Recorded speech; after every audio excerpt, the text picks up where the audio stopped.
Hello, everyone, and welcome to tonight's panel. How is everyone? Hey! Wow, welcome. This stream is gonna be held in English, uh, and if you have any questions, we have a moderator that will make sure to note them. And we are doing a charity for Tim Bergling Foundation, and we have some information where people that are not feeling well can turn to. Our mods can provide you with that information. Because tonight we're gonna talk about mental health and gaming. And with me, I have Oliver and Sabina from Might and Delight. Yeah, hello. Welcome. Yes, hi. Yeah. Thanks for having us. Yeah. Thank you for coming. So, who are you? Do you want to introduce yourselves? Uh, Are you Who going starts? first, Sabina? Oh no, am I? I mean, I can start. Hello, my name is Sabina. I am currently working at Might and Delight as an intern, as a coordination development coordinator. That's the title I've been given. But yeah, I've been interning there for a month now. Otherwise, I am studying game design and product management at Uppsala University at Visby. Yeah, and I'm Oliver. I'm the community manager at Might and Light and have been so for a year and a half now. I think it's since May 2021. I have no formal education whatsoever. I just stumbled upon this.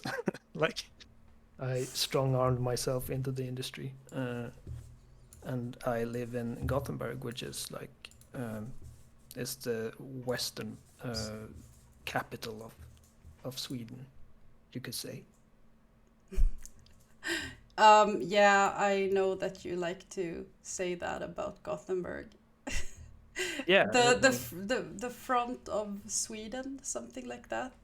yeah, the Sveriges heart of framsida, Sweden, front heart of of Sweden. Sweden, Yeah, the Yeah. yeah, the best coast, as we call it. Yeah. yeah, the best coast. Yeah. I mean, at least you can brag about being the only city in Sweden that actually has like an English version of your name, of your city name. It's not Göteborg like it's called in Swedish. So it's Yeah. Gothenburg. Gothenburg sounds pretty metal. Like, Yeah. Goth. Yeah. yeah, Gothenburg. Yeah. Yeah, I know. I'm from Örebro, and they tried to make an English version of that happen, which is then Pennybridge. Doesn't sound as great, in my opinion. Pennybridge. Hmm. But It, some people still say it. Yeah. I mean, Stockholm sounds all right in English, I Yeah. think. Um, there's this whole syndrome named after it and everything. Yeah. Göteborg sounds it's not as easy to say. No, I think it's the probably yeah, the Yeah, it's the, difficult. It's difficult with the. But so you work for Might and Delight. So I think many here are familiar with the work that Might and Delight does. But do you want to tell us about what games Might and Delight does? yeah. So in Might and Light is an indie studio, and I think they have seen the most success with the Shelter series, which is essentially a survival game of sorts where you, as in the role of an animal, are charged to take care of a litter of cubs and protect them from the elements and predators and things like that. Like in Shelter 2, you're a lynx, and in Shelter 3, you're an elephant. Right now, we're working on our biggest, definitely most ambitious game yet. It's called Book of Travels, which is in early access right now on Steam. And yeah, like it's a hard game to pitch. It's like it's an online role playing game where you create your own traveler and you embark on this journey in the magical fairy tale world of Braided Shore. And rather than having like this large hub where everyone is running around and it's a crowded mess, it's like so we've been calling it a tiny MMO or like a TMO. So instead of massive multiplayer online, it's on a smaller scale where each where each encounter with another player is supposed to carry more weight and meaning. And I think the thing that really stands out immediately as as attractive with the game is the hand-drawn graphics of it. So yeah, check that out. Yeah, really beautiful artwork. And Might and Delight has actually supported Helpful Pixels before with game codes and stuff like that. And yeah, and we also have a streamer, Mellifloss, that is gonna stream Book of Travels during this week. So make sure you don't miss that. So I'm gonna start with asking you, like, we're gonna talk about mental health and mental health issues. So what does mental health issues mean to you? You want to start? I just had a whole thing.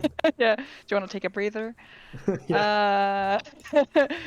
I mean, to me, I think I don't know exactly like where to like begin. What does mental health mean to me? It's just an important subject, I feel like, because I mean, it's something everyone goes through. I don't think there's anyone that has gone through their entire life just fully okay, no problems whatsoever. And the most important thing with mental health to me is realizing that you're never alone, Yeah. which is what you feel like when you're a teenager and those kind of thoughts start popping up in your head and you start feeling insecure and maybe weird and like you're not fitting in, like you're not really having any real friends, that people don't probably like you, and you're feeling like you're all alone in the world feeling these things, and you never are. There's always other people that are feeling exactly what you're feeling. And I think it's so important to deliver that message and make people realize that there are other people that are feeling exactly what they're feeling. I just firmly believe that you can't be a healthy individual without being mentally healthy as well. We talk about mental health as this separate thing from health, which granted we need to do when discussing it, but it's one of those things where it's almost like when you go to like psychologist or therapist or whatever, that it's stigmatized in a way that it may it may insinuate that you're like a weaker person or that it's something to be ashamed about, but it's a part of you, like your knee or your hands or your brain, and like why wouldn't you go to a doctor if you have like neck problems or whatever. So why would it be any different when talking about your mental health? If you're not well, you shouldn't be ashamed to say that and to seek help.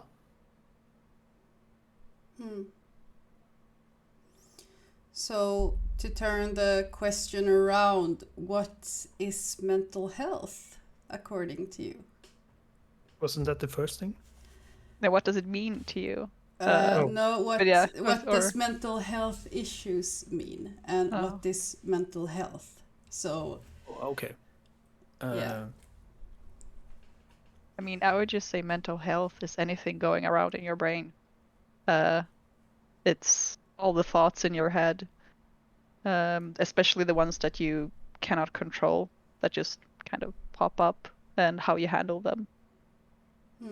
And yeah, it's just like the idea of a good mental health is you learning how to handle negative thoughts, because they're gonna be there, they're gonna exist, but to not let them control you, or just also learn that sometimes it's okay to feel down, and just be at home and take care of yourself. Yeah. Exactly. Yeah. So mental illness or mental health issues. It's so broad, right? Yeah. There's so many, like literally thousands of variations of mental illness. So yeah, it could be just being sad and never being able to feel happiness, like feeling empty, feeling unfulfilled. It can be hearing voices, like as scary as that sounds. It could be any number of things. It's really hard Yeah. to like summarize what it means to me. Yeah. And it's so many, like you say, different things. It could be anything from feeling unhappy with yourself to just feeling grief from having lost someone close to you, towards just feeling pressure from yourself or from someone else, from society. It's so much that goes into this little thing that we call mental health. And I think sometimes we forget some of them because of that. But I think Yeah. an important thing to point out for me is always like there's always going to be people that have it worse than you, but it doesn't mean that you're not worthy of attention and worthy of help. Something that I struggled with for a long time, because I was just sad, you know, for years, not wanting to do anything, not wanting to meet. I think we're getting ahead of ourselves right now, but Yeah, uh, it's a broad topic. It really is. yeah, We got a donation from Dippe of $20. So thank you so much for that. Thank you for helping out. My next question to you actually is that we, Helpful Pixels, we are doing a charity stream for Tim Bergling Foundation. And their vision is for all children, young people, and young adults to live a healthy, have a healthy mental well-being.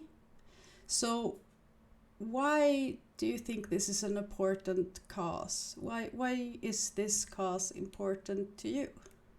what could be more important than making sure that our, like the young people in our society, the young people in our lives, that they have a not necessarily easy, but healthy, like start to their lives, right? Because if you start down the wrong path early in life, it's really hard to get to a better place later. Yeah, it's incredibly important.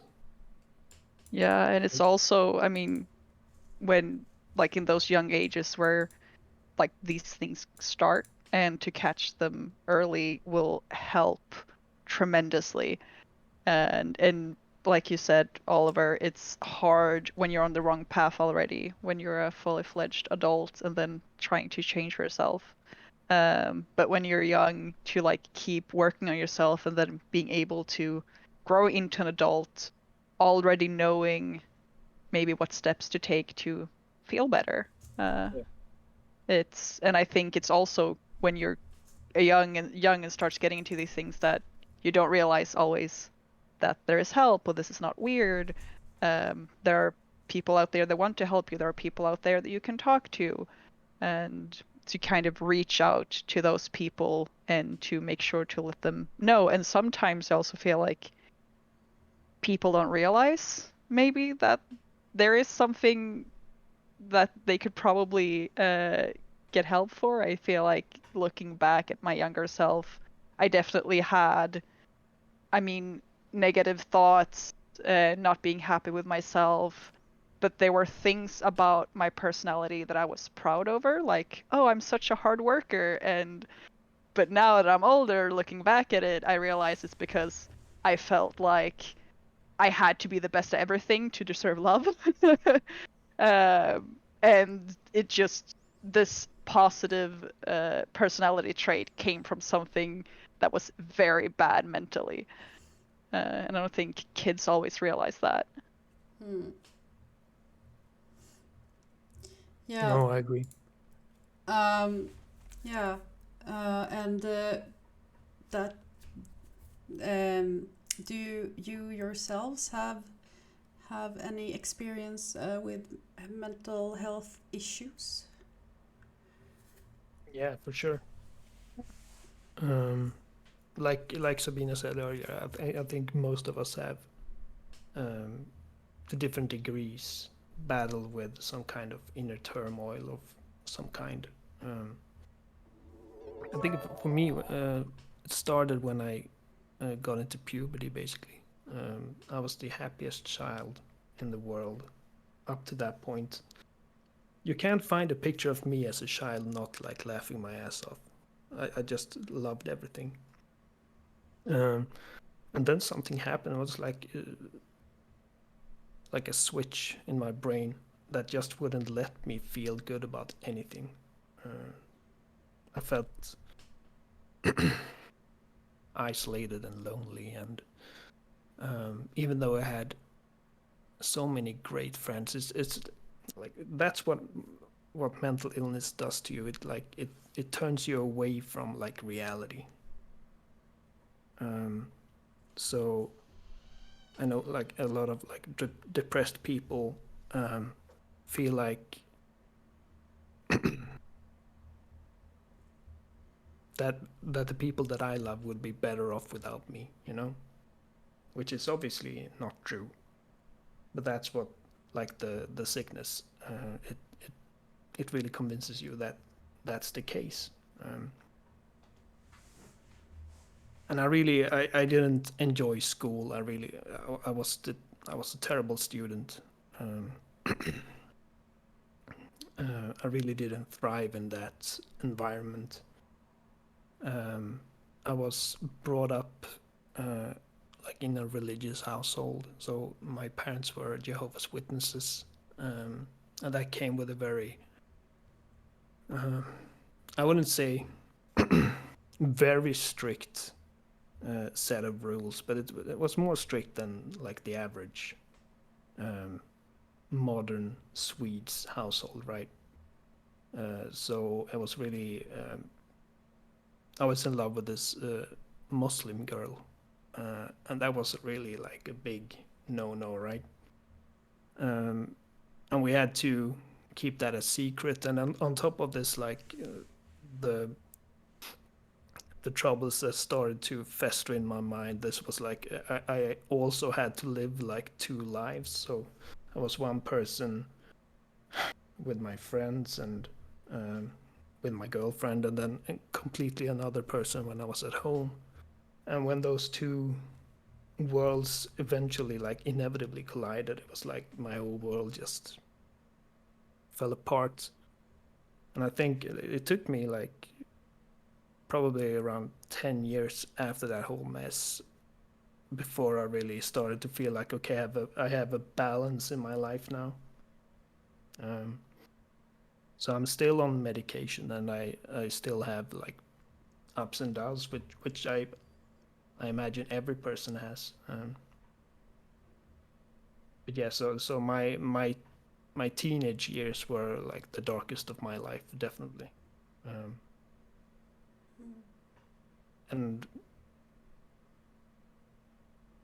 yeah, I don't know where I would have been without like my closest friends. And and everyone that came forward to help me. So you felt you got support to get out of that place. Yeah, definitely. A lot from my best friend Sebastian, who went to school with me, and at some point I just stopped going to school. I would tell my parents that, all right, I'm going to school now, bye. And then I called in sick to school and went to downtown Gothenburg, whatever. Started hanging out in other people's schools, which is where I met my now wife, actually. So if I hadn't ditched school, my son wouldn't be alive. So that's a silver lining, right? Yeah, everything happens for a reason. Yeah. Yeah. I won't even be able to tell him when he's older and doesn't want to go to school that you have to go to school, otherwise bad things will. But Sebastian, he went to my school, and he came over every single day, not talking about school, not talking about what I've been missing, and bringing me homework and everything, just sitting there for like an hour every day, not really doing anything, not talking about anything, just being there before he went home. And he had like an hour-long bus drive home, or bus ride. So we did that every day, and my parents too, because I know I mentioned my religious upbringing, which really, that was really like a wrench in the gears for me. But I really love my parents, and I know that they love me, and whatever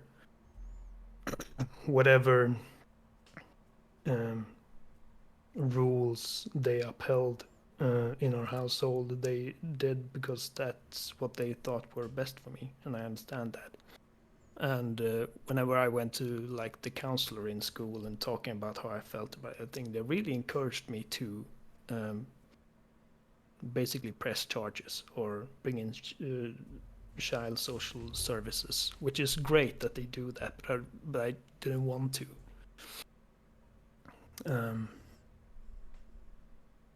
So my mom and my dad, they were aware that I was in a bad place, and they they did their best to be there for me and really support me in any way they could.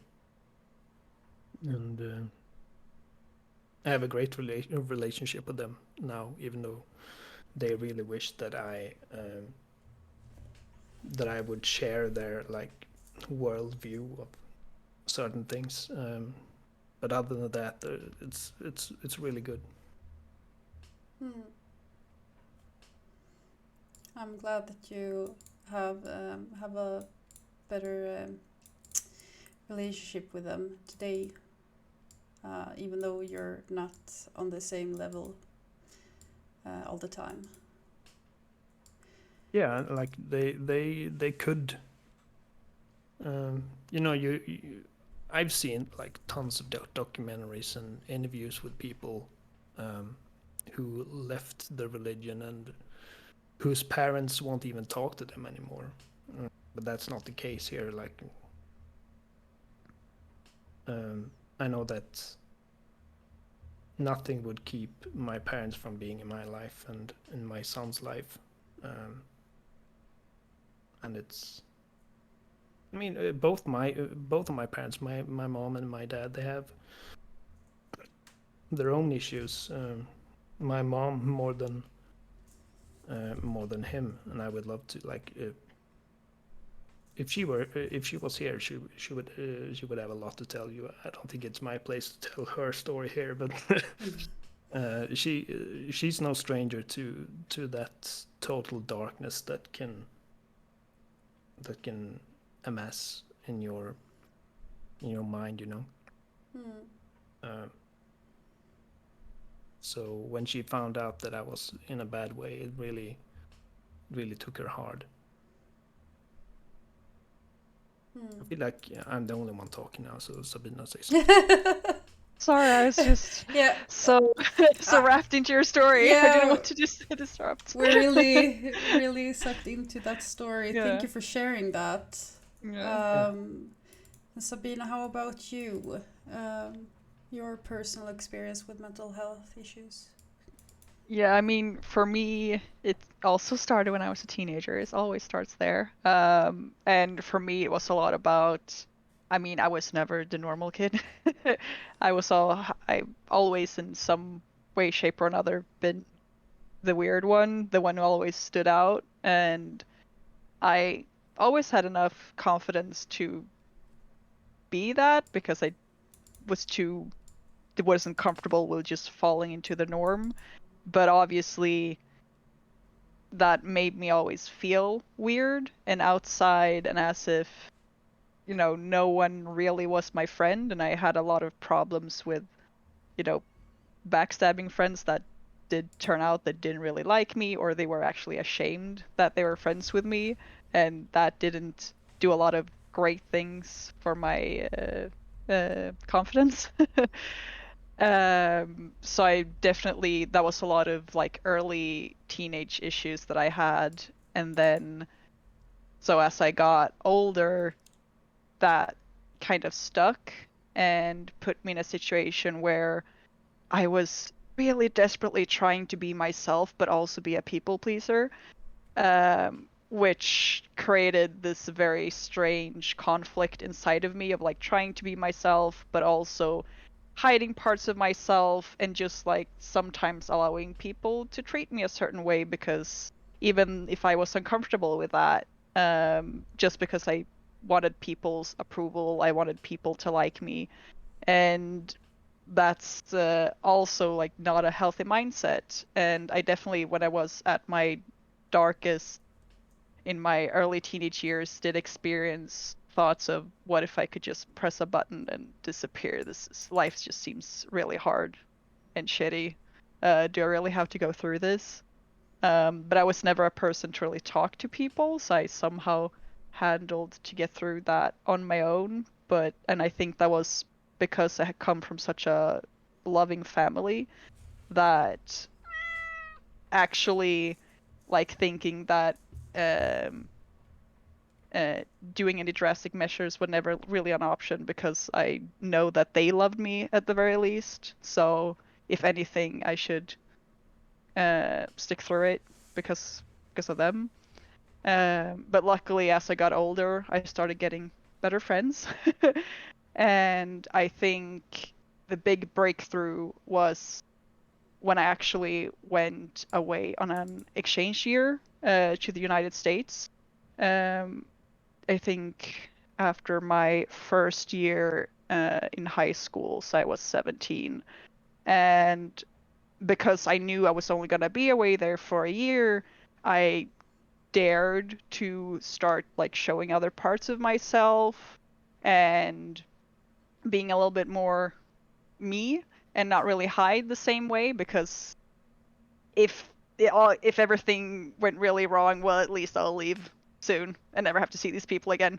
But I didn't end up like finding someone that I was really comfortable, just really like keep on like sharing these weird parts about myself that I then found weird nowadays. I know that they're not, but and they kept loving me unconditionally even as I kept opening up. And just by having that one person, it was like a realization that dawned upon me that there will always be people out there who will like me for who I am. And there are gonna be people out there who don't, and that's okay.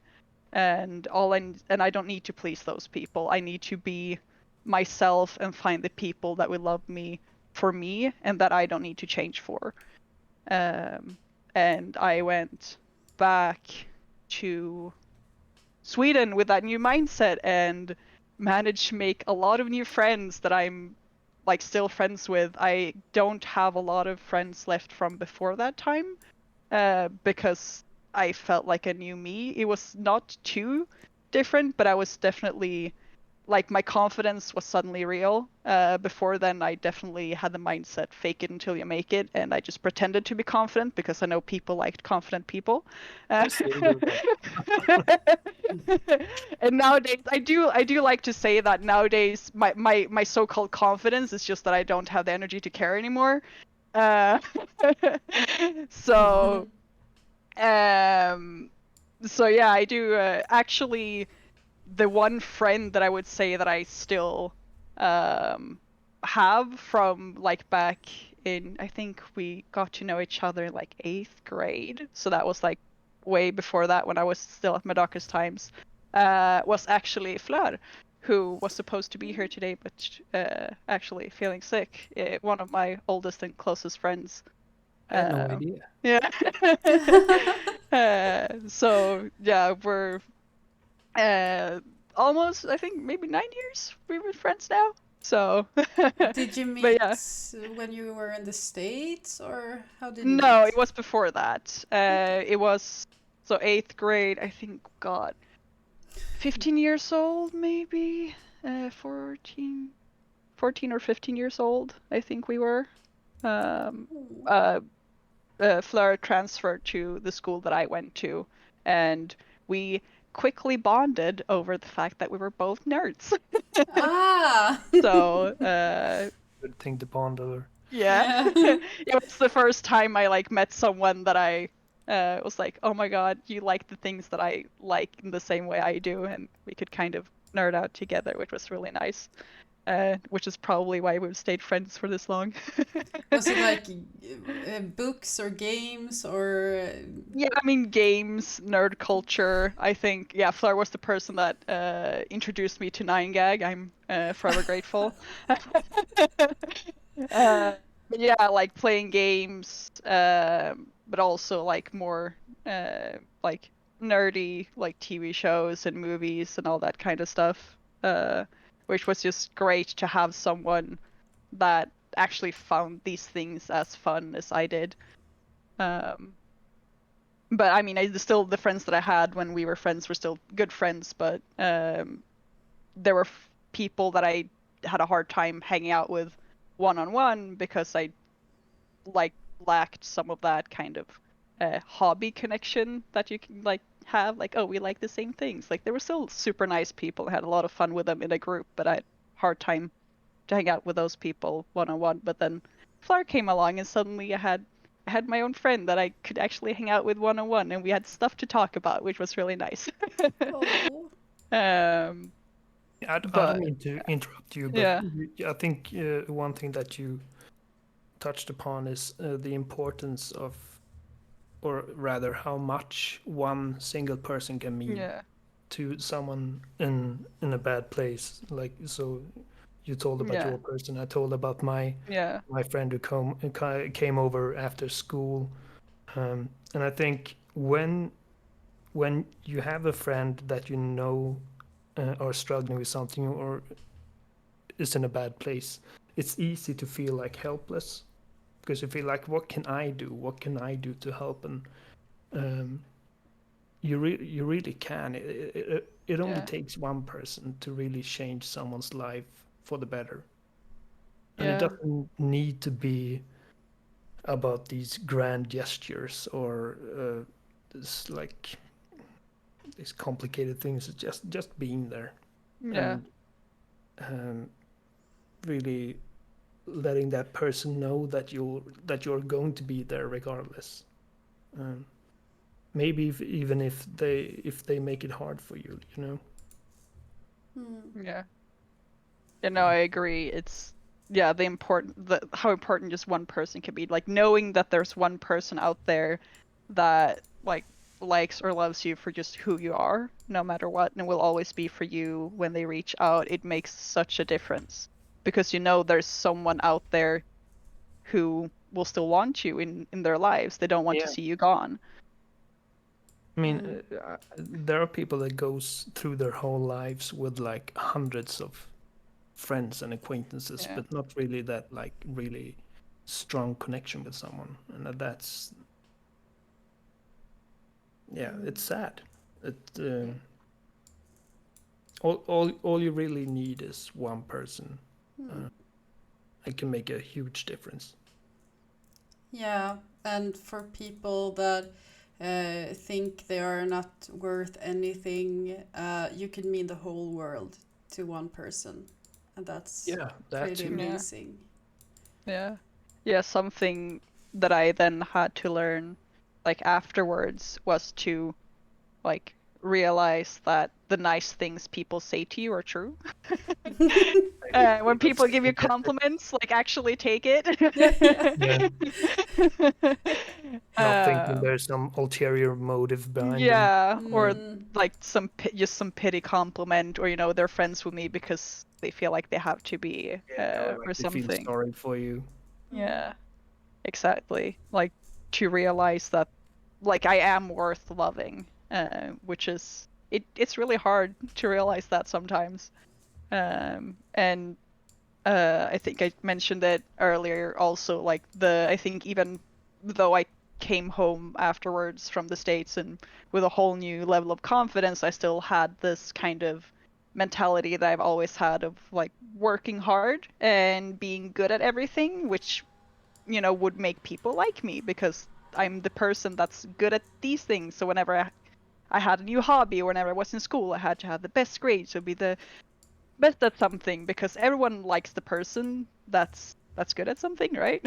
mm, And that has definitely um, that did push me to like experience burnout at age 18, which I don't recommend.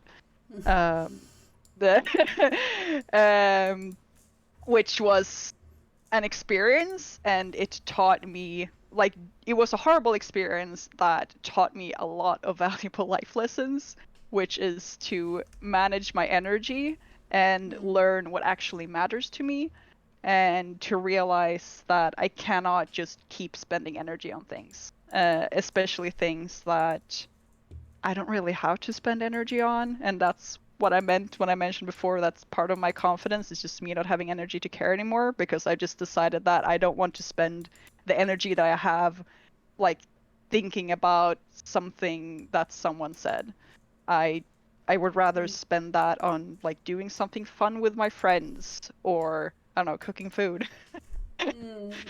um And speaking about that, we're doing a fundraiser for Tim Bergling Foundation, and one of the things that they do is that they do collaborations with other organizations like Mind, Suicide Zero, and BRIS and Rädda Barnen, Save the Children. And they told us about one thing that they have done. They asked the kids, like asked people, like, what do you need? What do you want? What do you need to feel better? And many of them told them that they love music, so they started studios where kids could go to create music together, and most importantly, talk about mental health issues and bond in that way. So they do a lot of amazing things, and they have something they call For a Better Day. I think we can get a link in chat with the link to For a Better Day, where they want young people to go in and tell them what do they need to feel better. Uh, and they will like try to make it a reality. So they are doing great work, and I want to say to chat, if you have paid if you have paid your rent and if you have bought food for the month, maybe you can donate something to our charity, because it could actually change someone's life, um, and it will change many people's lives. So yeah. um,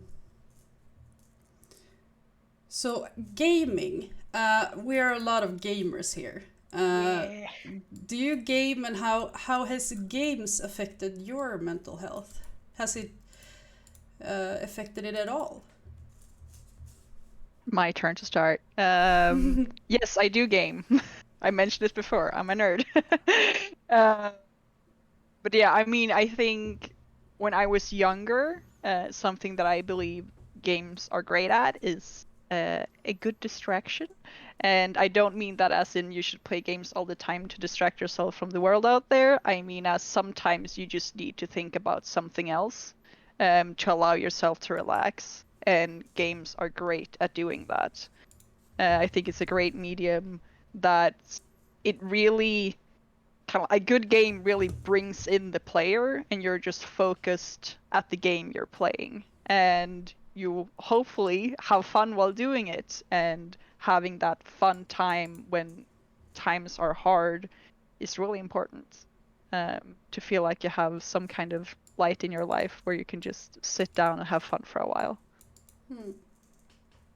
Yeah, gaming has been a tremendous help. I think at the start, when I started having these issues, I tried to use gaming as a complete, like as the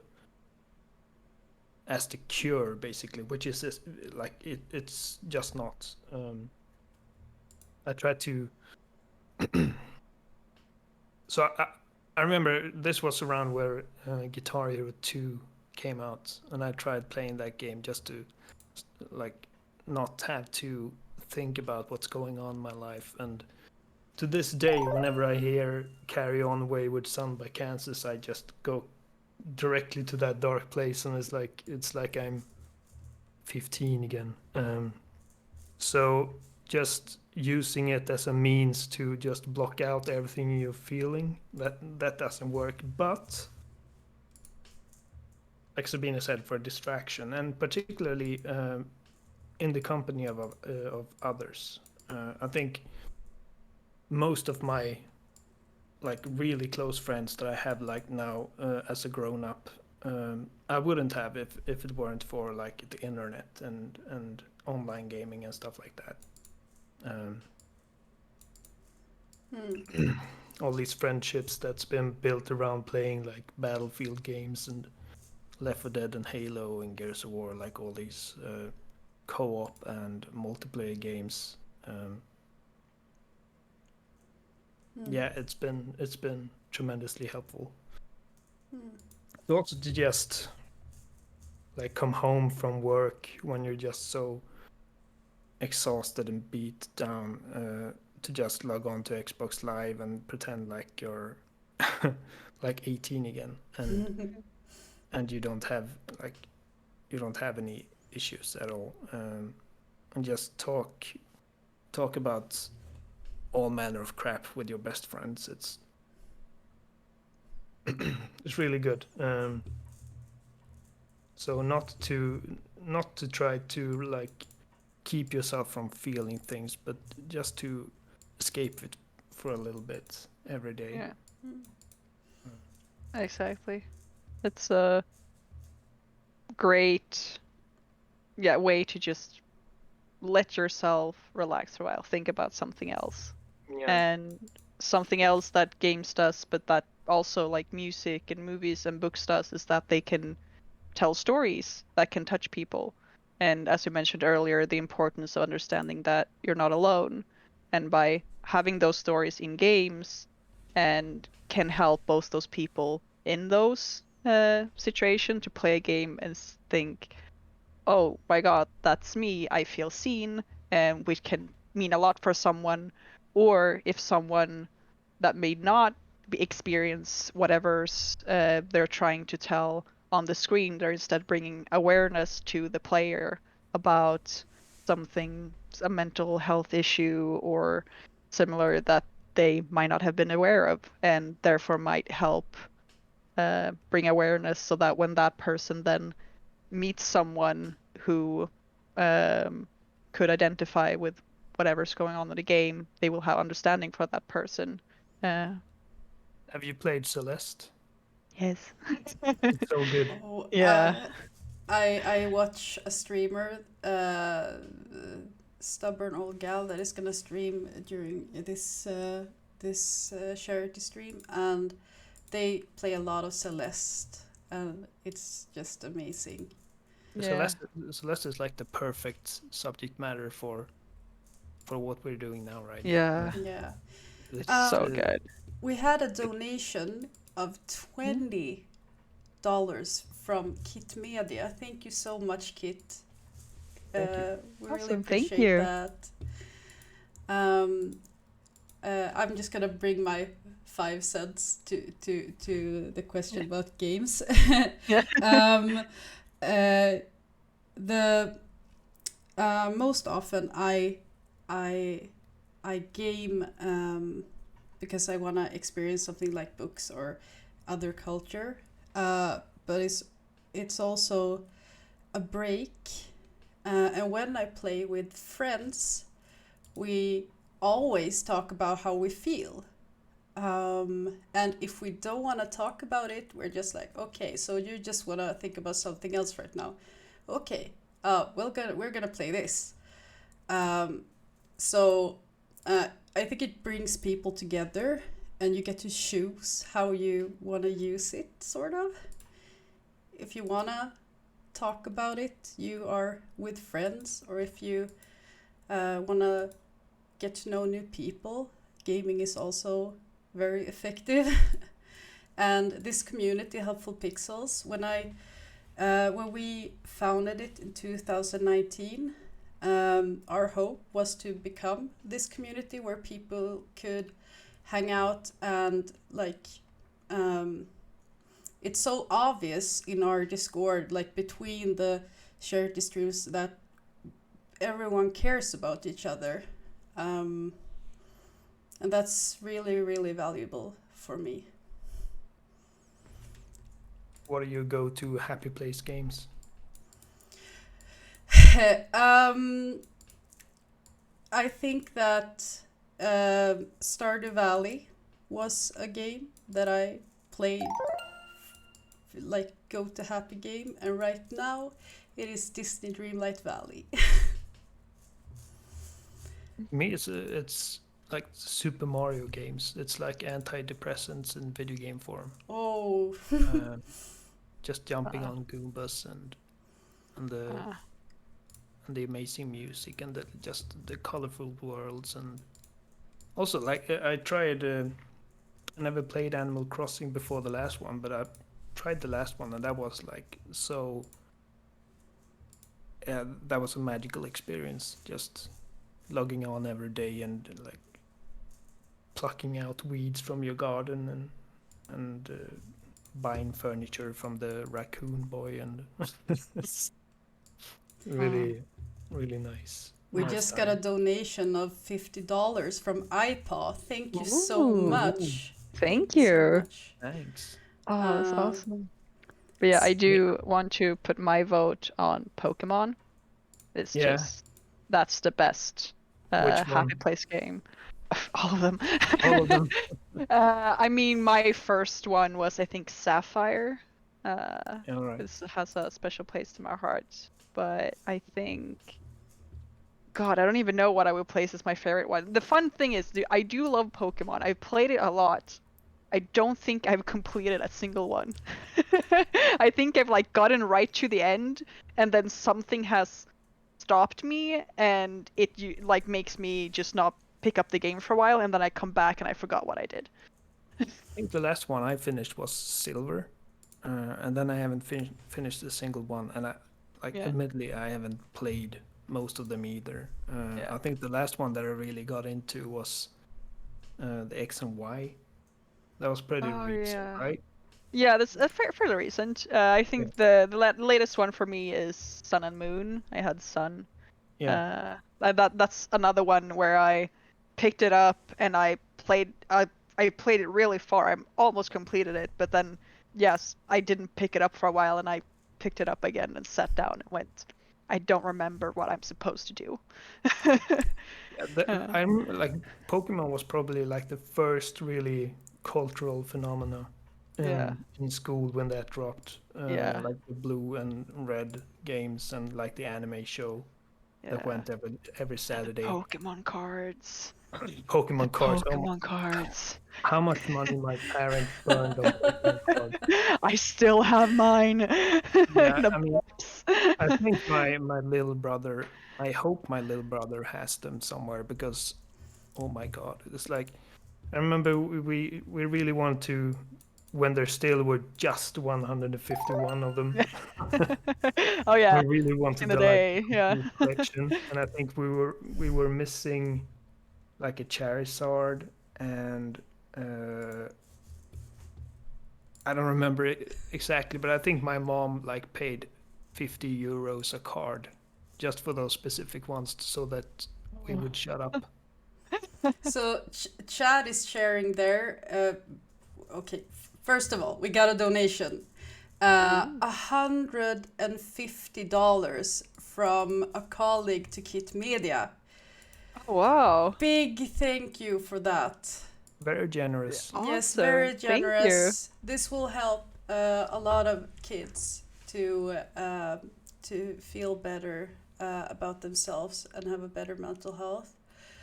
And Chad is also sharing their games that they play, like their go-to. I see Starless is plays Breath of the Wild. Uh, That's great. and Dell Undercover has 4,300 hours in in Animal Crossing. Yeah, Yeah. that's a real time sink of a game. Like, I think really, especially if you really wanted to catch those like rare fish, and you always get the sea bass, and yeah, it's a whole mess. But yeah, it's incredible what you can do with that game. Vale is saying Guild Wars 2. Uh, I saw someone mentioning Raft. Raft. Raft. Raft's a good. Yeah. Raft, I think. Raft, all right. Yes, that's a good game. Mm. I need to play it more. I played it with my brother, and then school came along and said, "Nope, you should study," and I didn't have time anymore. I need to play again with him. Yeah. I Yeah. haven't played Raft or also Guild Wars, right? Yeah, I haven't played that either, unfortunately. No. Raft But, is really fun, and I've been playing a lot this summer with friends. So yeah, it can be both chill if you want to, but it can also be very exciting. Yeah. like Yeah. Book of Travels. Yeah. Yeah, like Book of Travels. That brings me to my next question about Might and Delight and the games you do. So, have you made a game or? Yeah, so this is like one of those questions that we're not in the best position to answer. Yeah. If Fleur was here, she would have a great answer, I think.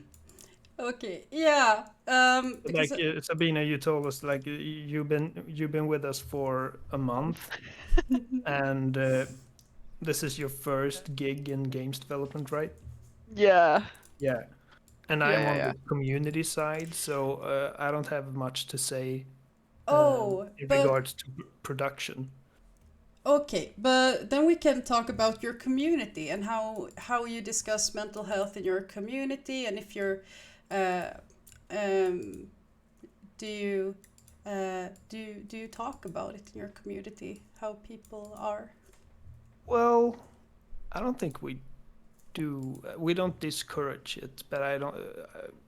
I think we really want to, or rather, I would like to have this place where people can like escape into, and whenever like.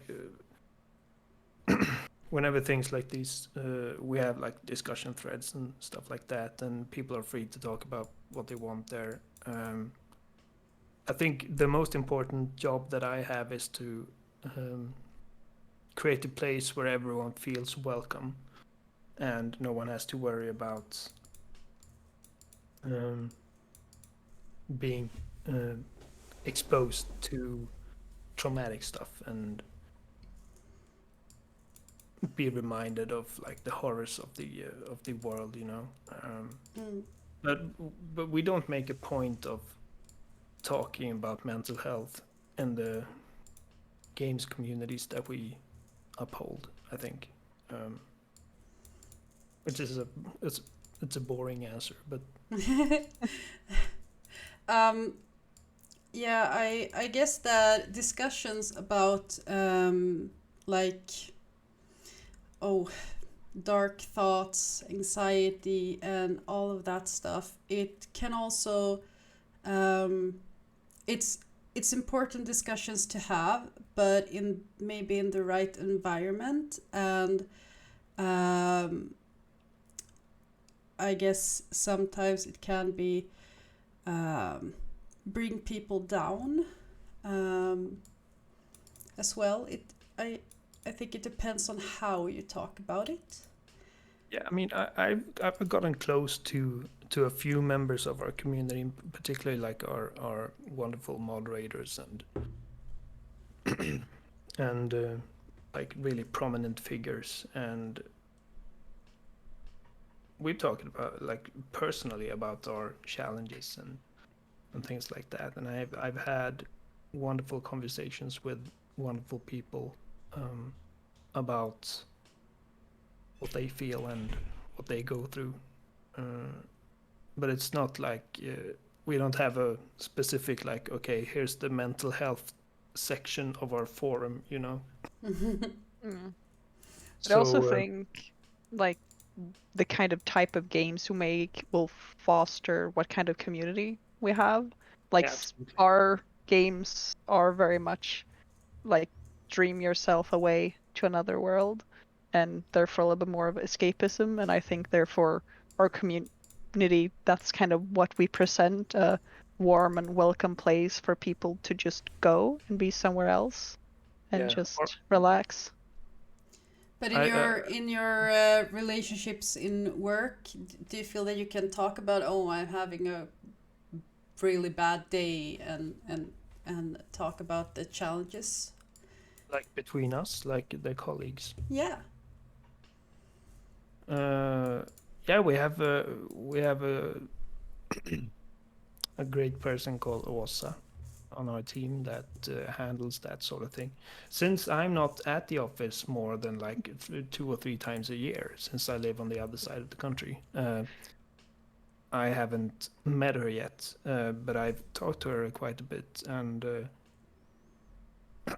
to like the leaders of our studio are really keen on having everyone feel good and not overwork themselves. I know that we have people who have worked on really big productions before and seen some grim stuff, particularly like in crunch culture and things like that. So to our like our bosses, how many bosses do we have? Like two, I think. Yeah. Yeah, I would say mainly two, yeah. Yeah. To them, I think at least to me, they've really shown themselves really caring, and they realize that if we hurt, then the game is hurting as well. So we have a support system, and all of us are really like we're all sensitive people, you know. It's We're just all like sensible people. Yeah, yeah. I I mean, mean, yeah. Did you want to continue? Sorry. yeah, I don't mean sensitive like in Yeah, like weak people, no. but you know, uh,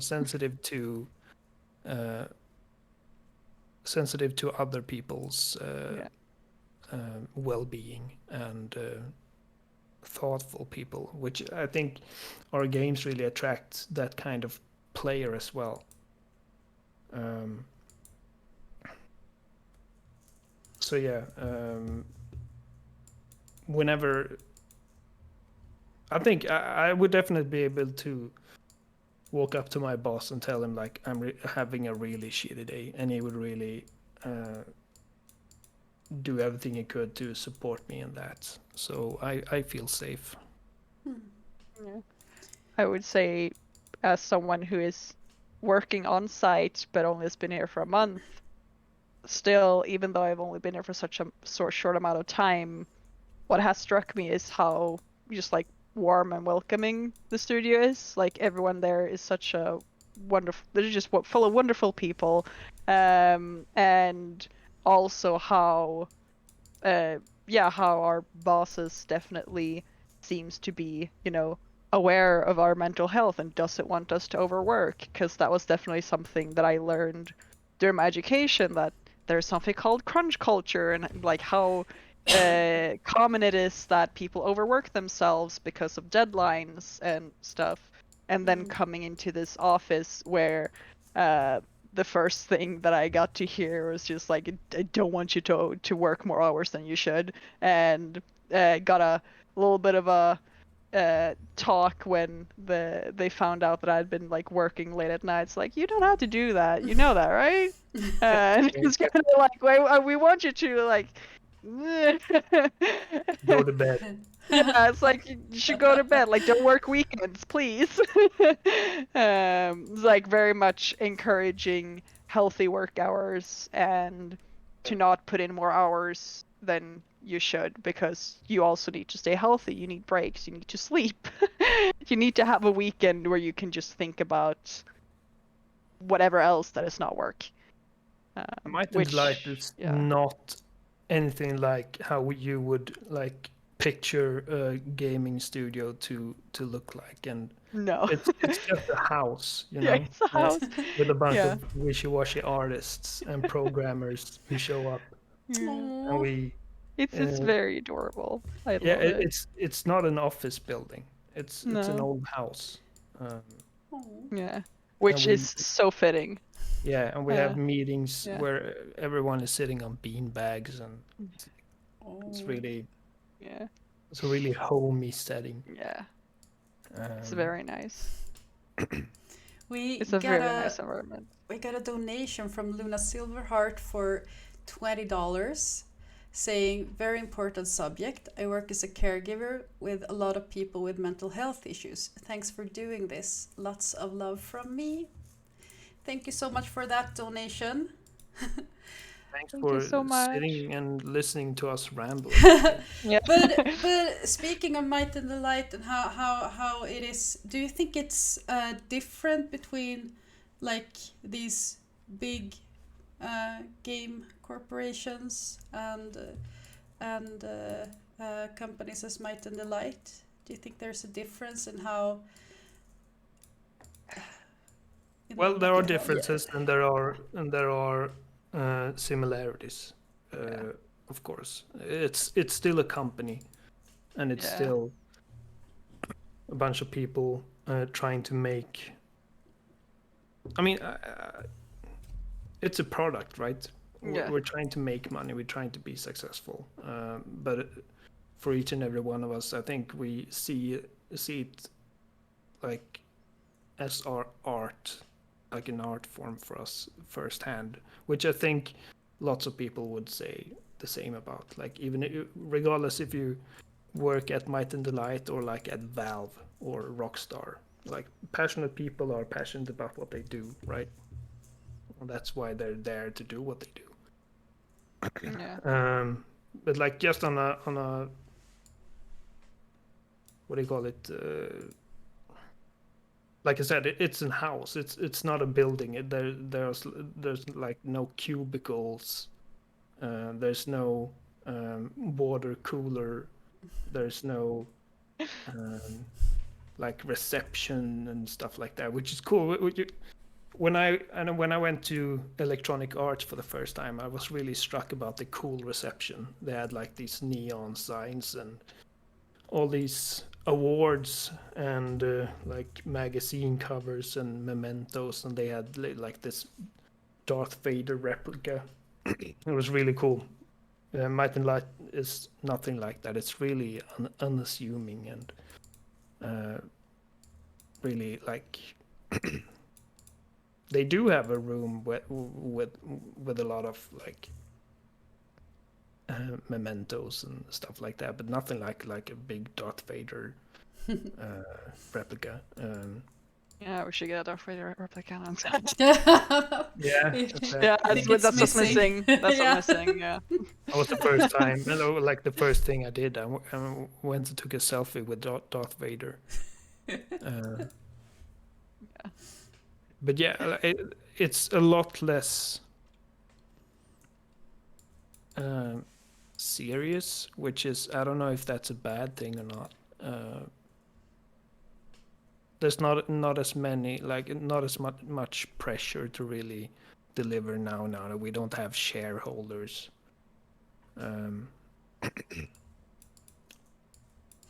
Yeah. Of course, we're under an immense amount of pressure to really bring the best work that we can every day.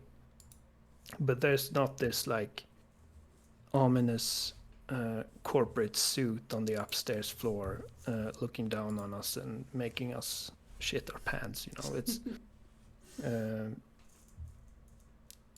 yeah, so less serious in that regard. Yeah, that leads me to do you ever feel stress in your line of work? And how do you handle it? Oh God, how do I handle stress? That's a great question. That's one of my biggest struggles.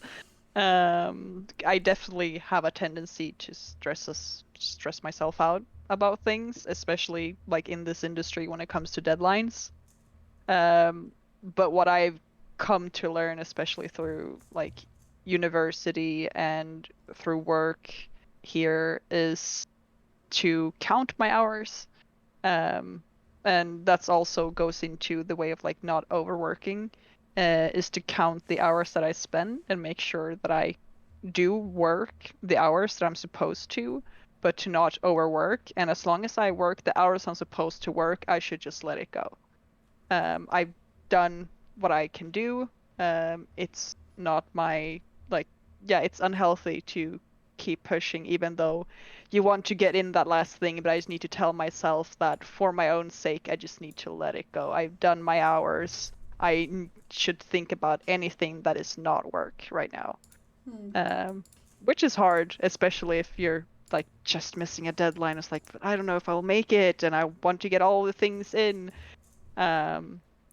But sometimes you just have to force yourself to think about something else, and then like games can be a great distraction to do that, to just think about something else. Or in my case, what I do now to not have to think about games when I'm not working is to rather play like board games with friends. Or my favorite pastime is tabletop RPGs, which is a great way to just hang out with friends and have fun. Yeah. The crunch culture you're talking about in the game industry, could you explain more what that is for those that are not familiar with it? Yeah, I guess the best way to explain it is that like the closer you get to a deadline, the more you work, kind of, and that means you will start working more hours. I think my biggest experience with that, even though like, technically not in the industry, was when during my education, during our first year, a group of friends and we made a game called Emilite through one of our courses.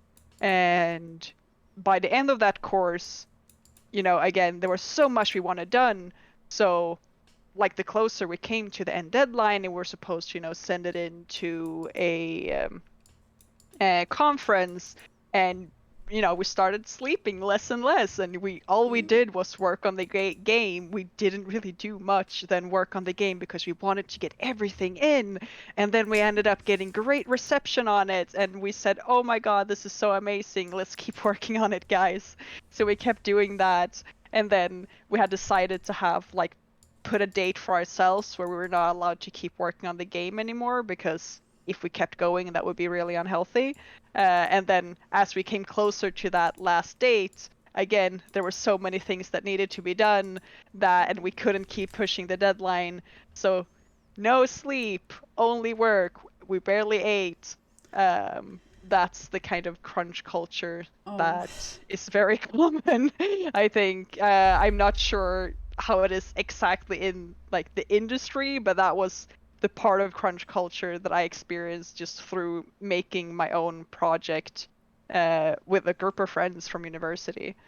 I mean, we did end up releasing the game and it turned out great, but man, were we feeling shitty afterwards. Oh. Yeah. And I mean, like, I'm going to repeat myself here because we talked about it briefly before we went live, but the nature of how games are made, it's like a game is never ever done. Like, it's all of your favorite games, there are tons of ideas that never really got into the game because they didn't have time or like the resources to do it. And it comes from like this, like you said, Sabina, before, kill your darlings. Yeah. That you really have to make hard decisions. And if you are making like this super ambitious game and you know, like, okay, in 3 months we need to be finished, and it's out the door regardless of what state it's in. Yeah. That's where crunch comes into play. And like, when I started reading about games development, back like in the early 2000s, crunch was just this accepted inevitability of the work, right? Everyone talked about crunch and it was like the most normal thing in the world. It's only recently, like in the recent years, where journalists like Jason Schreier has looked into what crunch actually looks like and called it out for being the harmful corporate culture that it is, you know. So, I mean, if you're a carpenter, like the the table that you're making, it's going to get done at some point. At some point, like, it doesn't matter how much you sand it and how much you oil it. At some point, it's going to be a great table. And at some point, it's going to be a great game, but it's never like it's never a done game. It's just abandoned because it needs to get out the door. Yeah. So I maybe that culture, um, as we go, we learn that it's harmful because it makes people burnt out. Yeah, they never see their families. Like, they sleep under the desk. They work 12 hours, 12, 15 hours a day, 7 days a week for months on end. Yeah. And people have, like, they've sacrificed their families and their well-being. Dads and moms who don't see their kids. Like, you asked how we deal with stress, and for me, I'm in this incredibly fortunate position to really decide for myself which hours I work, which is good because as a community manager, you have to take into account that you have people in your community that are like on the other side of the Atlantic or like in Asia. So it's a good thing to not only work like a 9 to 5 in your time zone, right? So maybe I work 4 hours in my time zone and then 4 hours at night or whatever. Which is so good for me as a dad of a 2-year-old to be able to work from home and decide my own hours. And one of the most common things I do when I'm stressed out is I take like a 20-minute break and go play with my kid, you know? Or take a bite to eat and go out to take a walk and then come back in recharged. That sounds like you have found a strategy that works for you. Yeah, but it's also like it came from this. I'm only able to because my bosses allow me to. Like, they see the value of having me more flexible in my hours, right?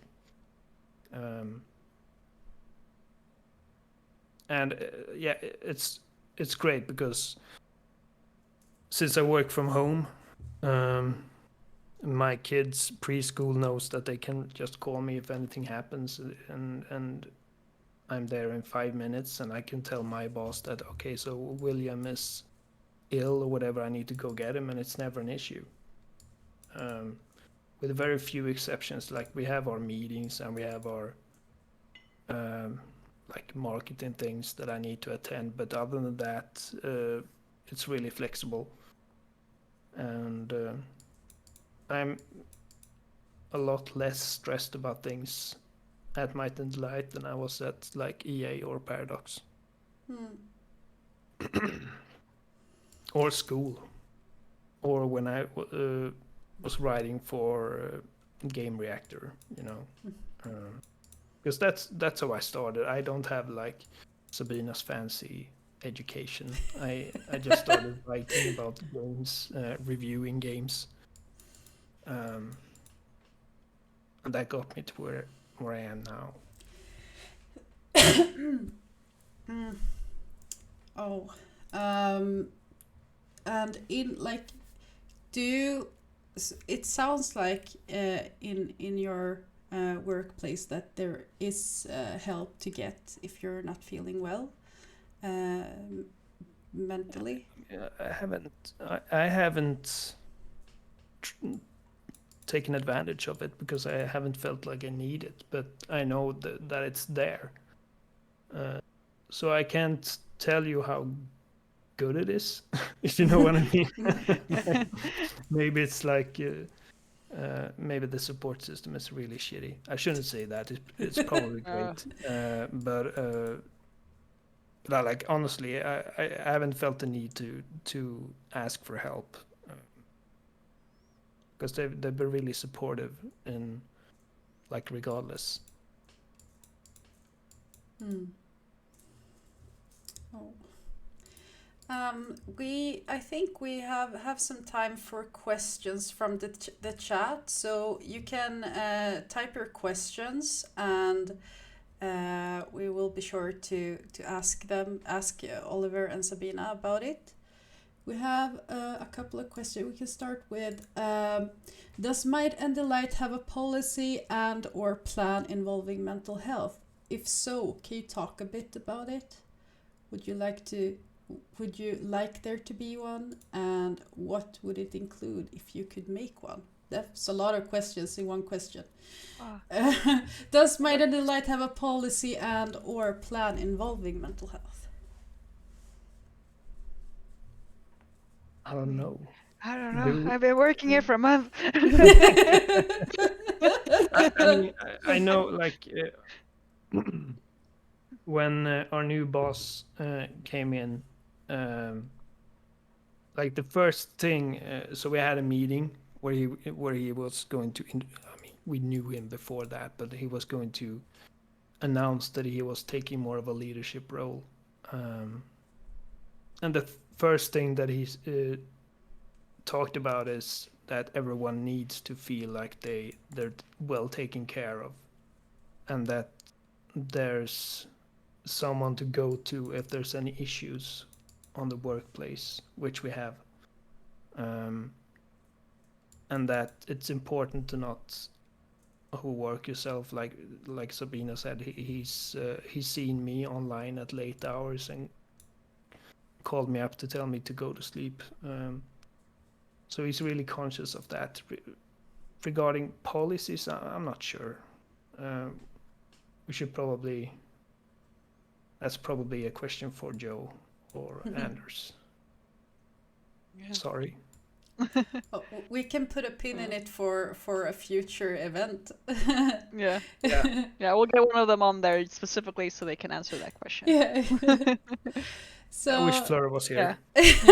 Or we just make sure to ask them, and then someone can bring their answer to the coming event.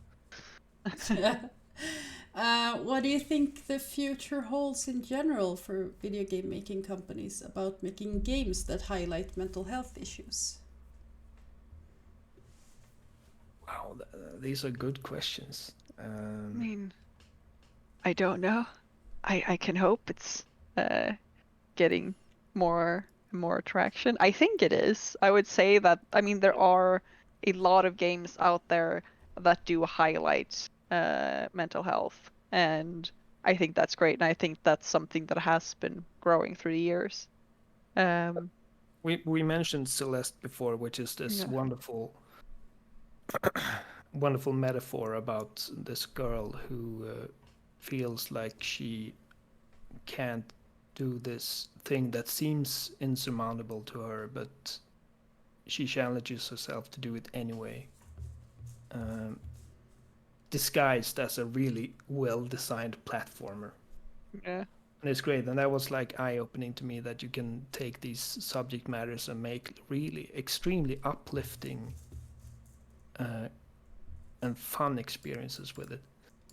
And on the other side of the spectrum,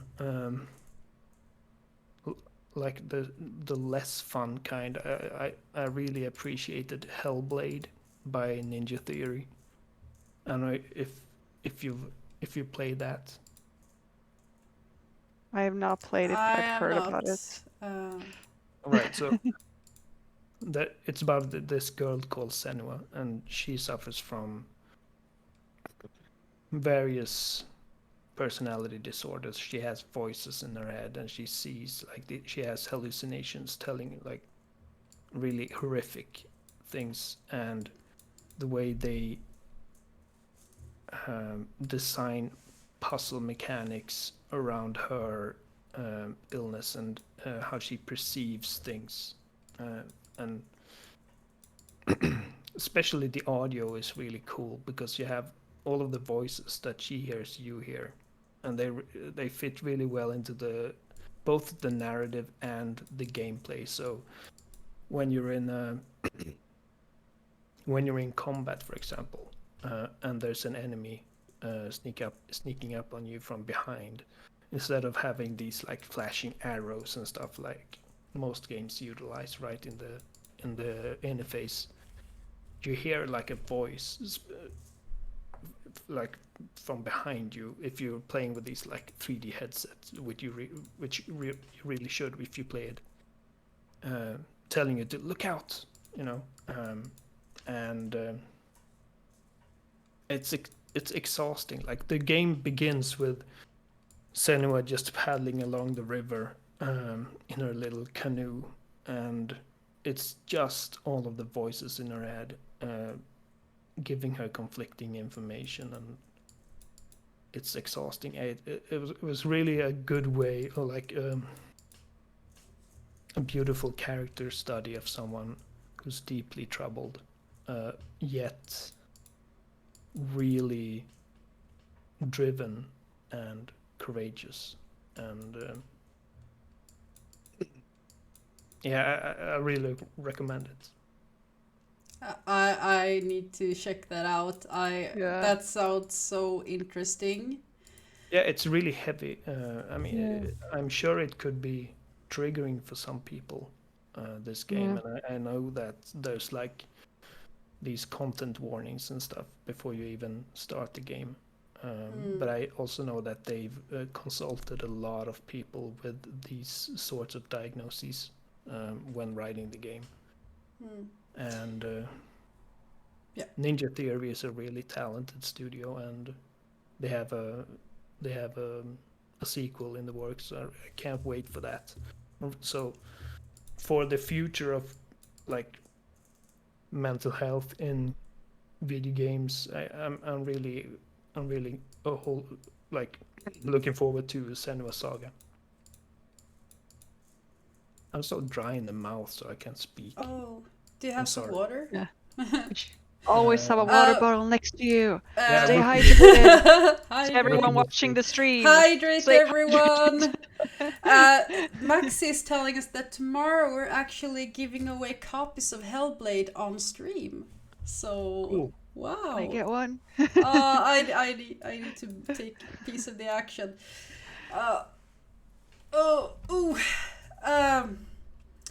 Yes, water. Yeah, I also want to highlight something from our schedule. when we're talking about games that deals with mental health issues. For example, we it's on Sunday. Yes, Moonlion is gonna play Gris, which is a game about grief, if I remember it correctly. That Yeah. game I have Played played. in Swedish as well. And on Friday, I am actually gonna play Little Misfortune. That is kind of funny and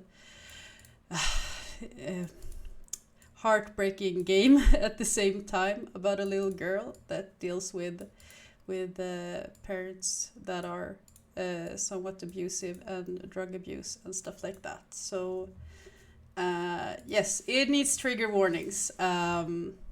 But I think that gaming, like games, it's a great media to show people and give them almost a first person experience in how it can be to deal with stuff like that, and that is very valuable. I And for our streams, it also opens discussions that can be really healthy. And like you said, that Hellblade and everything was very thought through. I believe that the games I mentioned also are that way. Um, so Yeah. it's yeah. Yeah, something that I want to highlight that you Yeah. said was that games kind of tell the stories from like the first person perspective, Yeah. which is one like very unique thing and one absolutely amazing thing with games that you can't really get from reading a book or watching a movie, because you just have the story play out in front of you, while when you play a game, you are in the story and you're actively making choices and affecting it. Sure, some games will actually allow that, like your choices will make a lot of difference, while in some games they might not have the same impact, but nevertheless you are in the experience. You're not watching it. You are part of it, which is such a unique thing, and which I just think is totally amazing. Yeah, Yeah. games like Hellblade wouldn't be as effective as like a linear medium, Mm. like a movie or a book. Of course, there are great stories told about the subject matter in all media, but games are uniquely positioned to put you in that experience. Um, so I think we've only seen like we've only scratched the surface about like what we can do. Yeah. Hmm.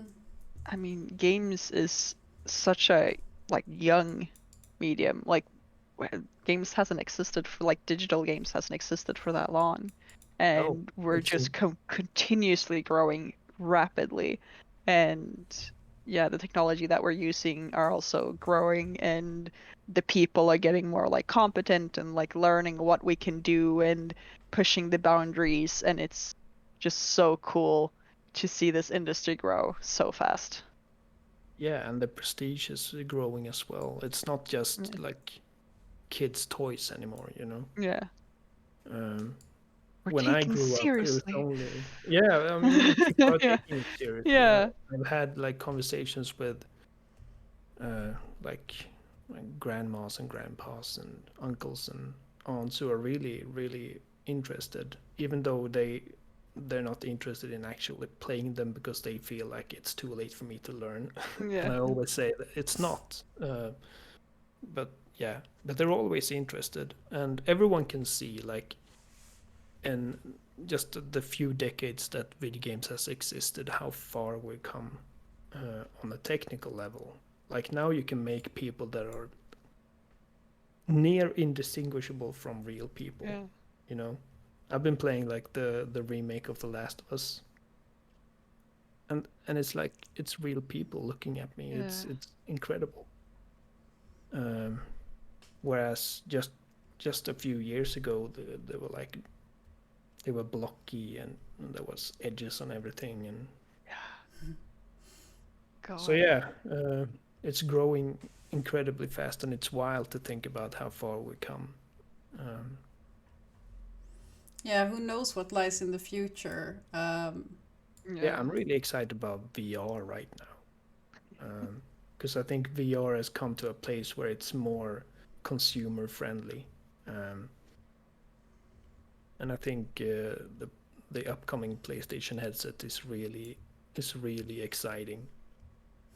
And imagine what you can do in VR with this subject matter, where you're literally in the game, like you feel like you're in this world. Yeah, it's really cool. If you like horror games, then like VR is made for horror games. Oh yeah. No. Or yeah, Ah. if you're someone that gets bored by horror movies and horror books and everything, try VR horror games. Yeah, I mean, I'm equally as terrified of like movies as I am of games, and I love that. But like, I have friends who are so nonchalant when it comes to horror movies. They're like, ha ha ha, this isn't scary at all. And then they Oh God. play a little Resident Evil 2 and they just throw the controller out. We have a question. What would you tell your 15-year-old self about mental health?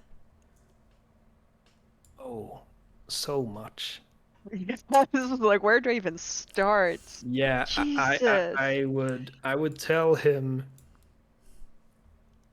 I would tell him, look at this sexy grown-ass man that you're looking at. This is your future.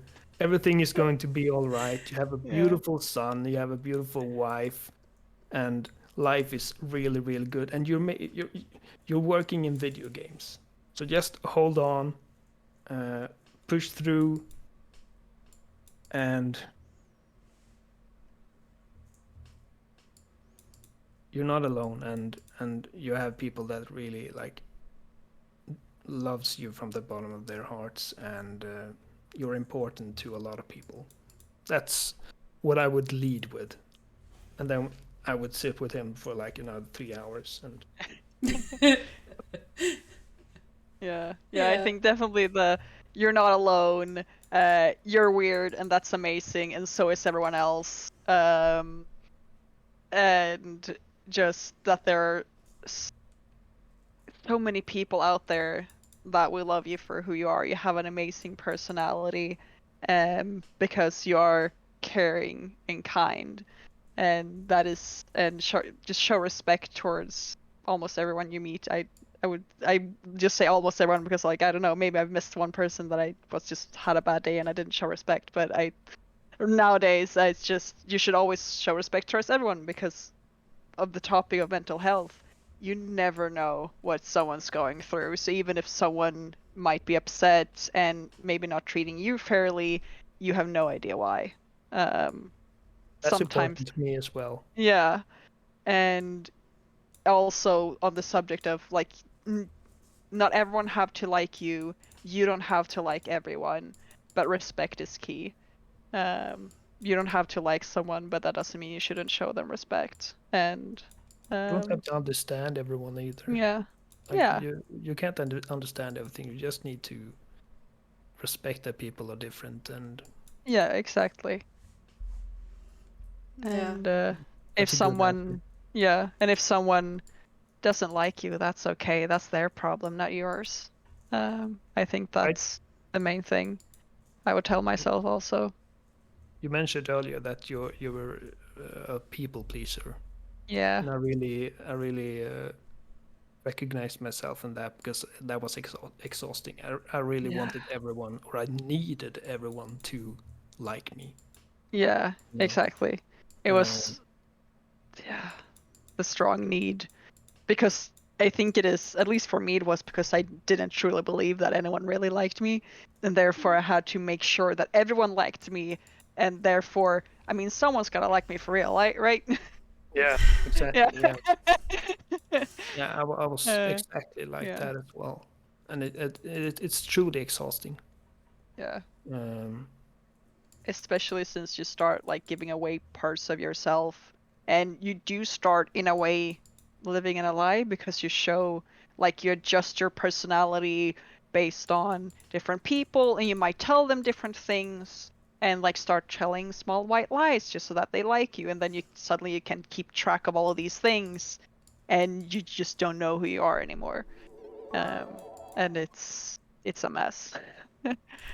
um but I definitely like nowadays is just the wonderful feeling of, I mean, I'm still a people pleaser to some extent. That's something I still gotta work on, because when I'm in a room of people, I love being the one that's eccentric and being fun because I want everyone to laugh. And then yeah, sometimes like I that's why I sometimes come home from a social situation and I'm just completely ready to just throw myself onto bed because I've expended all of my energy to make sure that everyone else had a good time. Uh, yeah, yeah. uh, yeah, I relate to that yeah, more than you know. I mean, I think the distinction now is that nowadays I want everyone to like me. I don't need everyone to like me. yeah, exactly. I definitely, Um, That's a big difference. yeah. yeah, Um, right. Oh, people are bidding. We have a high train Oh, coming. Um, they are showing support through sharing bits. Thank you so much. You're very sweet. I need to ask the panel, do you have time for a couple more questions? yeah, We yeah, have sure. yeah, I'm cool. have two more questions, and wow, thank you everyone that is bidding, and remember to donate to the charity. Um, we appreciate every small or big donation, so thank you for that. Maybe we can have the donation link in the chat. Thank you, Moon. Hey, you have an amazing audience. Yeah, Yeah, and I bet there's a lot of Might and Delight fans here as well. So you are very welcome to Helpful Pixels. So what is your favorite game of all time? This is a hard one, but yeah. What is your oh, favorite game of all time? do I have to choose one? Oh no. How do you choose? Can I just say Amalite because it's my own game? Okay. No, no, shouldn't say that. Um, I mean, I think for me, it's gotta be either. Oh, God, I don't even want to say it because I feel like I'm gonna regret it. But Undertale. Oh. Undertale, Yeah, for yeah, me. Undertale is great. It really is. Yeah. It's such a special game, and I never played anything like it. No, it's so unique, and I mean, the heart in that game is just so amazing. Yeah, I think And like yeah. I missed the best parts of that game because I killed everything. Because that's what I was like, you know, Yeah. that's what we're trained to do. Like Yeah. when you have Yes. like when you encounter something, even in Pokemon, you can't like Yes. you Yeah. can't give compliments to the Onyx or Yeah. Pikachu until Yeah. he like surrenders, you Yeah. know. Yeah. Um, I but then mean, my friend told me you have to play the game again, yeah. like pacifist mode, and that's where it really shines. It's Yeah. so clever and so funny as well. Yeah. It's really Yeah. Oh funnily God, the written. humor. Yeah. Yeah. I'm usually not a person that when a game has an end, I usually don't play it again. Then I would rather just go until the next game. But Undertale is one of those games that I have played several times just because I want to see what happens if I do something differently. And also because of the fun level that they have. I think it's called fun level, where whenever you start a new game, it will assign a fun level, and depending on what fun level you have, like can trigger new events that you've never experienced before. That just based on that level, and it will be random every time. You cannot control it. Well, I think you can actually go in and like control it, but I don't know how to do that. But uh, But yeah, that too is just so amazing. Like you just keep playing and you just keep experiencing new things. Yeah, the script is really good, and the Yeah. music is amazing. Yeah.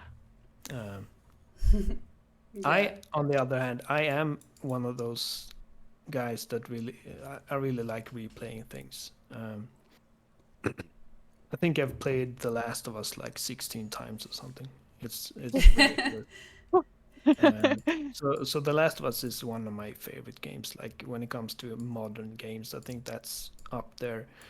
I really love Resident Evil 4, BioShock, and Metal Gear Solid 3. I think like my cop-out answer, like the easy answer, is Ocarina of Time.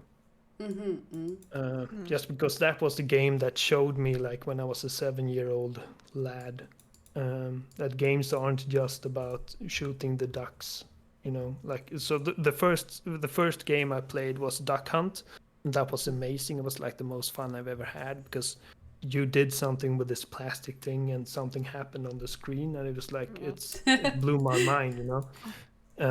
But Ocarina of Time showed me that games can be like, it can be entire worlds with like people in it and characters to fall in love with and stories to get engrossed in. And obviously there are games that did that before Ocarina of Time. There were stories in games. There were great stories in games before that. But that was the one that really hooked me early on. So yeah, I was 7 or 8 when that came out. Yeah. We got a donation from Forgard, which is a DJ that is gonna play music for us on Wednesday. $15. Thank you so much. And when we're talking about best games of all time, and you mentioned that you have to understand that people might not always mean to be mean, so to speak. One of my favorite games is Life is Strange. Yes. And it taught me that people can be assholes, but there's probably a reason, and it's probably not because of you. Yeah. So yeah, it's great. Yeah. Life is Strange is also one of those games that I really loved. But yeah, and it's also brings up a lot about like having characters who has mental health issues and or like just issues in their lives. It's a great game. It's such a great game. I haven't played the new one though. I only played like the first episode of that game, but I really like the title. Yeah. It's not a very video gamey title. Life is No. Strange. No, it was like when I played it, it was like a whole new world in video gaming for me. Yeah. So yeah, I loved it so much. We have one last question for you, and it is: do you think video games will be as mainstream slash acceptable as books and movies in the future? Yes. Yes. That was easy. Definitely. So, yeah. Yeah, like without a doubt. Yeah. Yeah. I mean, we've already seen such an increase in acceptance since I was a kid. Like back in the day, it's just like, oh, you like video games? What a nerd. Nowadays is all like kids my like when I was the kids that's young and teenagers, they're like everyone's is a nerd now. It's just standard. It's Yeah. yeah. Like there's not a. This is an exaggeration because I was about to say there's another person alive that doesn't like some kind of video game. I'm sure there are, Yeah. but you know, like just like you said, Sabina, like when I was Yeah. a kid, video games were like exclusive to like the filthy nerds and Yeah. me. Yeah, those nerds over there. I'm not a nerd. I mean, I like games, but I'm not a nerd. It's No, gonna no, be. I was definitely a nerd, but we're already seeing like, okay, so maybe it's not as respected like movies or books quite yet, because I mean, we don't have like our version of the Oscars, for example. We have award shows, but they're also very much like an advertisement machine, and there are like these book clubs, and we don't have. It's not quite there yet, but I have no doubt that video games will get there. Yeah. No doubt at all, because Same. very soon there will be no people alive on the planet that hasn't like played some kind of game. Yeah. Exactly. I mean, the generation that now where, liking games is just the norm, like they're gonna be the adults one day and they're gonna be the elders one day. Like it's just this kind of, I guess, gaming generation that we have created is just gonna keep growing, I think. So Just looking at games like The Last of Us, bringing that up again. But that game it's not well written for a video game. It's just well written and well acted. And that game is about to be an HBO show, which I think will be a huge success. The new trailer dropped today, actually, and it looks so good. And I remember there was this like TV show. I don't remember what it was called, but it was a TV show where they invited authors of popular successful books and discussed the creative process and the themes of the story and whatever. And the writer of The Last of Us was the first person to be invited on that show that wasn't a book author.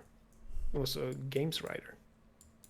So we've made huge strides in having games be as respected. And while there's still some stigma to it, there are still really I don't want to say bigoted, but narrow-minded people that view it as like a waste of time or whatever. But yeah, soon enough. Yeah, that is also something that we want to do through our charity streams. We stream gaming and other streaming culture.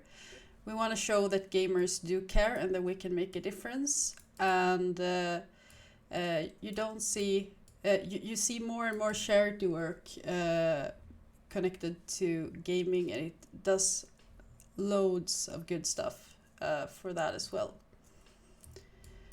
And speaking about that, during this panel, we have gotten 300. I need to drink water. Let's drink some water, everyone. Yeah, I'll have to do that after. Okay, $393.28 which is 4,468 Swedish crowns. So wow, thank you all for donating. This is amazing. Thank you all. And keep donating as well. I am just very humbled of this community. Yeah. So I want to thank you, Oliver and Sabina, because this has been a great experience for me personally, but I also think that chat enjoyed it very much. Can we show some love in chat for Oliver and Sabina? Thank them for being here. Thank you for inviting us. I mean, you reached out to us. So thank you very much. And I know Fleur would have loved to be here as well. She was really adamant about being here. She sends you love as well. Yeah, but we do this 4 times a year, so there's lots of times, lots of subjects, lots of charities. And I want to say thank you for being so open about your personal experience about mental health. I think that your words made people feel less lonely. So thank you so much for that. thank you for saying that. And this has been you. a great experience for me as well. Yeah. And I gotten to know you better, Sabina, as Yeah. well. That's Yeah, really you nice. do. Yeah, a nice side effect. Yeah. Yeah. So Yeah. yeah, thank you very much, and thank you to this wonderful community you have for donating and for listening to our stories and our ramblings. Yeah. Very, very much appreciated. Yeah. There's lots of hearts and emotes in the chat for you. I'm They are giving all the gonna love to you. once this is over, I'm gonna start scrolling up and look through the comments because I can't see them right now. too. But yeah, yeah. I also want to really say thank you for allowing us to be here. It's really been an honor, and it's been a really good time. And yeah, just thank you to this amazing community that you guys have. That's been so nice and donating so much money to good cause. Yeah. Yeah. Oh, we got a donation. Oh. From Foregard, $1. Thank you. That's $1 more to the charity. Thank you so much. Everything counts. Absolutely. Bascube is saying more shelter. I know we have people that are a Yeah. huge fan of Might and Delight here. Yeah, I love watching Bascube play Shelter. Hi guys. Hi guys. Hey mama. Yeah, so yeah. Yeah, but check out Book of Travels. Yeah. We have a huge update coming this week. Yeah. I'm already like hijacking the show to self plug here. Yeah. Go No, I ahead. can also Go do some ahead. shameless self-plugging. Buy Amalite on Steam. It's great. Oh, that is yeah. the game you crunched. Yes, the game I crunched. Yeah, with a couple of university friends. It's out on Steam. It's a very sweet little game, and as we actually talked about Celeste, it's very much inspired by Celeste. But it's a little bit more of a twist. It's a platformer where you can draw your own platforms. So Wow. yeah, I Like, recommend it. We won some awards, so I can Ooh. tell you that some people looked at it and said you deserve an award. So it's not just some shitty game that we threw out. It's a lot of blood, sweat, and tears and love going into that. So if anyone's interested, please check it out. Oh yeah. Oh, that sounds Yeah. lovely. Okay, well, this stream will be right back, and after this, we're gonna play some words on stream before Bex goes live at midnight. So thank you, Oliver and Sabina, and thank you, Maxi, that was the mod for this session.